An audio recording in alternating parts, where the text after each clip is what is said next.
Good morning, good afternoon, good evening friends. आज हम बात करने वाले हैं बैकग्राउंड वेरिफिकेशन फेलियर रीजंस। और ये टॉपिक बहुत ही सेंसिटिव है, बहुत ही इम्पोर्टेंट भी है। मैं इससे पहले बैकग्राउंड वेरिफिकेशन प्रोसेस क्या रहता है, कौन कौन से डॉक्यूमेंट इसके लिए इम्पोर्टेंट है, ये वीडियो में पहले दे दिया है, वो मैं डिस्क्रिप्शन सेक्शन में ऐड कर दूंगा। If you have any issues, concerns, you can just mail me on complexsql@gmail.com। कोई भी क्वेश्चन हो आपके बैकग्राउंड वेरिफिकेशन प्रोसेस के रिलेटेड, आप मुझे ये मेल कर सकते हो। But kindly subscribe my channel and click on bell icon for getting this kind of videos to improve your knowledge as well.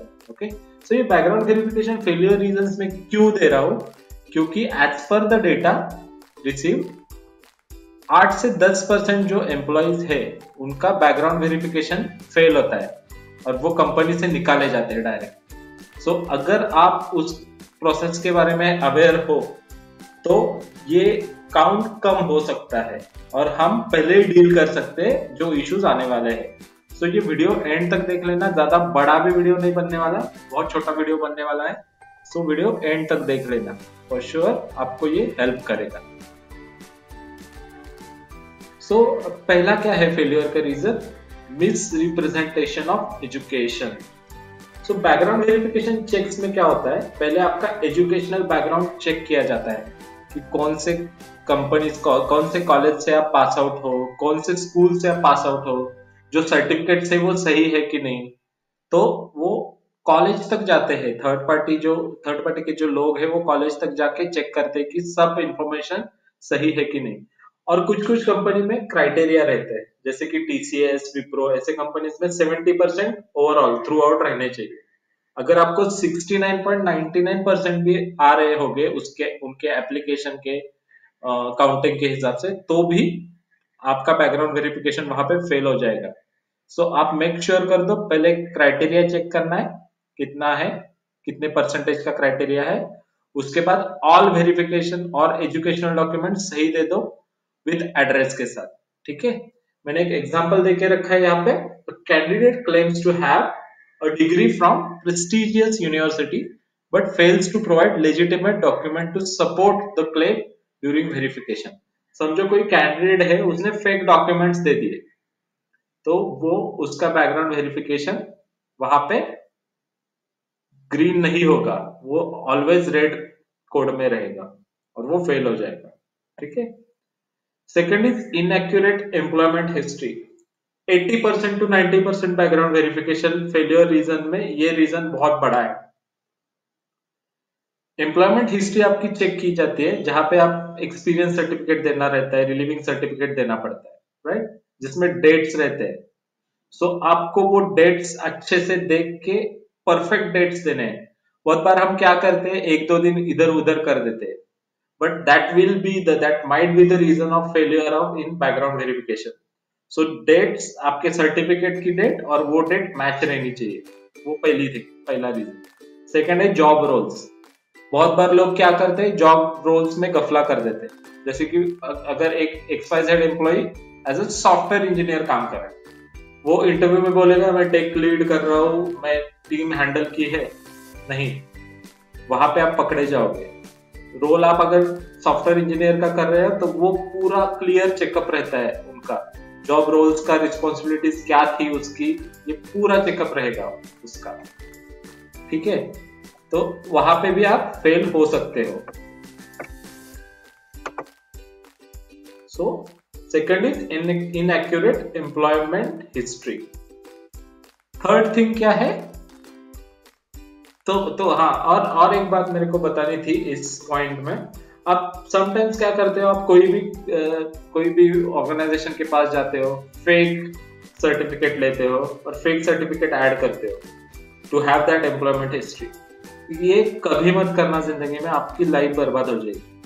Fake certificate कभी भी ऐड मत करना, ठीक है, आप कैसे भी करके पकड़े जाओगे। So inaccurate employment history is the second reason where background verification is failing. Third reason is criminal records. Candidate has a criminal record that was not disclosed during application process. आपके ऊपर अगर कोई भी क्रिमिनल केसेस है, अगर simple case भी है, divorce case या कोई एक्सीडेंट किया है वो केस है, तो आपको क्या करना है, वो केसेस का एक एग्रीमेंट रहता है, नॉन डिस्क्लोज एग्रीमेंट, वो आपको सब एप्लीकेशन प्रोसेस के थ्रू बोल देना है उनको।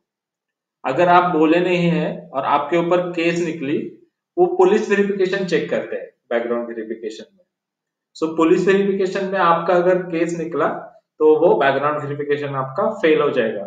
सो आप बिंदास, अगर आपके ऊपर छोटे छोटे केसेस है तो बिंदास दे सकते हो, वहां पे आपका कोई बैकग्राउंड वेरिफिकेशन फेल नहीं होगा छोटे छोटे केसेस पे। और बड़ा केस है भाई, फाइटिंग करके आया है, खून करके आया है किसी का, तो वो फेल होगा ही होगा, ठीक है, वो मत करना।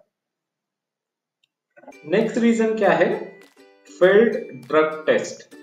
बहुत सारी कंपनीज आजकल क्या कर रही है कि ड्रग टेस्ट ले रही है, कोई इलीगल सब्सटेंसेस कैरी करता है कि नहीं, ये वो इम्पोर्टेंट है। अगर जॉब, आपके जॉब रिस्पॉन्सिबिलिटी के टाइम, और अगर आप जॉब कर रहे हो 10 से लेके 8 बजे तक, तो उस टाइम अगर आप ड्रग लेते हो तो it will impact the company reputation as well, right. So अगर इलीगल ड्रग्स वगैरह ले रहे हो और अगर ड्रग टेस्ट मैंडेटरी है कंपनी में, तो आपका बैकग्राउंड वेरिफिकेशन फंस सकता है। This is the fourth reason. Fifth reason will be unverified references. जो आप रेफरेंस देते हो कंपनी में प्रीवियस कंपनी के, वो प्लीज वेरीफाइड दे देना, जैसे कि एचआर दे देना, मैनेजर्स दे देना। आपके दोस्तों का रेफरेंस कभी भी मत देना, ये मैं आपको सलाह दे देता हूँ, क्योंकि आपके दोस्त अगर रेफर करेंगे, अगर आपका अच्छा नहीं चाहते तो वो आपका गलत इंफॉर्मेशन दे सकते हैं। सो आपने जो काम किया है वो पर्टिकुलरली प्रॉपरली बता देना इंटरव्यूज में, और रेफरेंसेस भी वेरीफाइड दे दो पूरे, जो काम कर रहे हैं, जो सीनियर है आपके मेंबर्स, वो दे दो। मैंने एक एग्जांपल दे दिया है, candidate provides references that can not be contacted and do not have accurate information about their work experience and skill. दो टाइप के रेफरेंस रहते हैं, कुछ रेफरेंसेस दे दिए रहते हैं, उनके फोन ही नहीं चलते, उनका मेल ही नहीं रहता। और सेकंड क्या है, अगर आप रीच आउट कर पाते हो तो वर्क एक्सपीरियंस और स्किल मैच नहीं करता, उसको पता नहीं रहता कि आप क्या काम कर रहे हो, दोस्तों को कैसे पता रहेगा, आपके मैनेजर को पता रहेगा, राइट। वो रेफरेंस दे देना। Negative reference feedback, okay.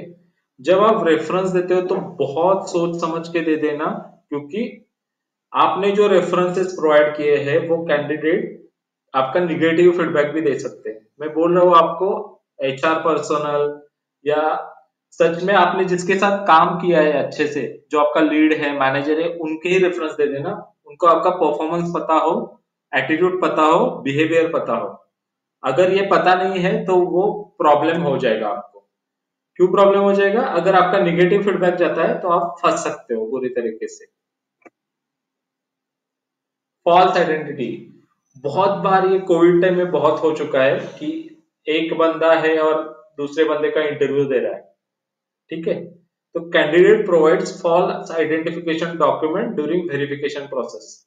Verification process में अगर आपने आधार कार्ड जो दिखाया है, जो जब आप इंटरव्यू दे रहे हो, और जो आप सबमिट कर रहे हो वो मैच नहीं कर रहा, तो आप फंस सकते हो, राइट। सो वैसी इंफॉर्मेशन करनी ही नहीं है आपको, फॉल्स आइडेंटिटी प्रोवाइड ही नहीं करनी,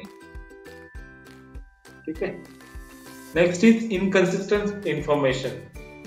सो ये क्या है, आपका रिज्यूम जो आप लिखते हो और वो मैच किया जाता है पूरा, रिज्यूम मैचिंग होता है पूरे तरीके से, कि रिज्यूम में जो इन्फॉर्मेशन दी है और एप्लीकेशन फॉर्म में जो इन्फॉर्मेशन दी है वो मैच कर रही है। अगर वो मैच नहीं कर रही तो आपका वेरिफिकेशन फंस सकता है, बैकग्राउंड वेरिफिकेशन, और वो आपका वेरिफिकेशन रेड में चला जाएगा, ओके।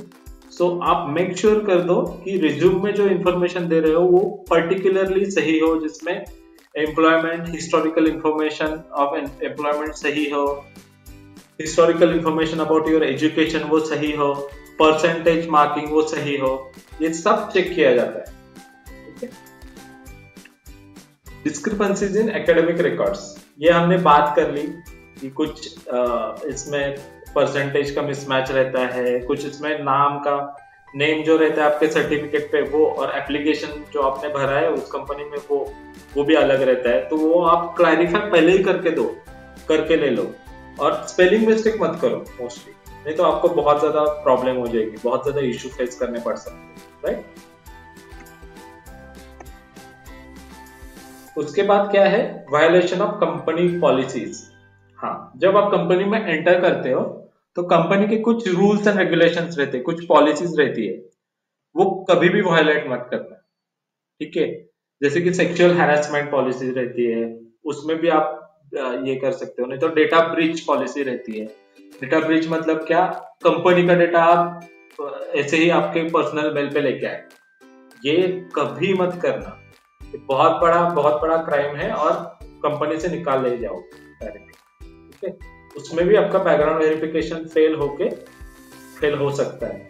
अभी क्या करते हैं, कंपनी ज्वाइन करके लेती है, 5-6 महीने में पूरा बैकग्राउंड वेरिफिकेशन कंप्लीट करती है। उसमें वो आपकी हिस्ट्री देखती है कि आप क्या कर रहे हो डेली बेसिस पे, बहुत सारे टूल्स है, उसमें आप चेक करती है कि सब पॉलिसीज आप फॉलो कर रहे हो कि नहीं, कोई डेटा ब्रीच नहीं है ना, कोई अनएथिकल बिहेवियर तो नहीं है इस एम्प्लॉय का, ये चेक करके फिर बैकग्राउंड वेरिफिकेशन पास करती है, ओके। तो ये भी रीजन हो सकता है बैकग्राउंड वेरिफिकेशन के फेलियर का। निगेटिव ऑनलाइन प्रेजेंस, ये आजकल बहुत चल रहा है, ठीक है। आपका ऑनलाइन प्रेजेंस भी देखा जाएगा, आपका लिंक्डइन प्रोफाइल चेक किया जाएगा, आपका फेसबुक प्रोफाइल चेक किया जाएगा, आपका बहुत सारे प्रोफाइल्स जो रहते हैं आपके, जो ट्विटर है, ये सब प्रोवाइड किए जाएंगे। उसमें कुछ अगर आपका बिहेवियर गलत है या बिहेवियर कॉन्ट्राडिक्ट करता है जो आपने रिज्यूम में दिखाया है, या आपके सोशल मीडिया पे पोस्ट है वो कुछ गलत है, समाज के खिलाफ है, तो आप फंस जाओगे वहां भी। तो आपका ऑनलाइन प्रेजेंस भी अच्छा रहना चाहिए, वो भी चेक होगा। Lack of required skills, okay, ये तो बहुत बार होता है। आप लिखे हो रिज्यूम में जावा डेवलपमेंट में सब आता है, मुझे जेएसपी आता है, फ्रेमवर्क आता है, सब आता है, और जब आप प्रोग्रामिंग कर रहे हो तो जेएसपी का आपको प्रोग्राम दे दिया तो वो नहीं हो रहा आपसे, तो वो वही आपका रीजन रह सकता है बैकग्राउंड वेरिफिकेशन फेल्यूर में। उसमें टेक्निकल असेसमेंट ली जाती है, कंपनीज, बहुत सारी कंपनीज आजकल क्या कर रही है, टेक्निकल असेसमेंट लेती है। तो वो टेक्निकल असेसमेंट लेके देख के उसमें अगर पास होते तो ही आप इन हो, नहीं तो आप आउट हो। इन्फोसिस, कॉग्निजेंट, ये कंपनीज तो लेती है 100% एग्जाम्स। तो these are the reasons for your background verification failures. So आप कॉन्सेंट्रेट कर देना, फिर से विजिट कर देना ये वीडियो, एक रीजन प्रॉपरली चेक कर लेना, आपके पास सब डॉक्यूमेंट्स है कि नहीं चेक कर लेना प्रॉपरली, और फिर आप बैकग्राउंड वेरिफिकेशन प्रोसेस स्टार्ट कर देना, ओके।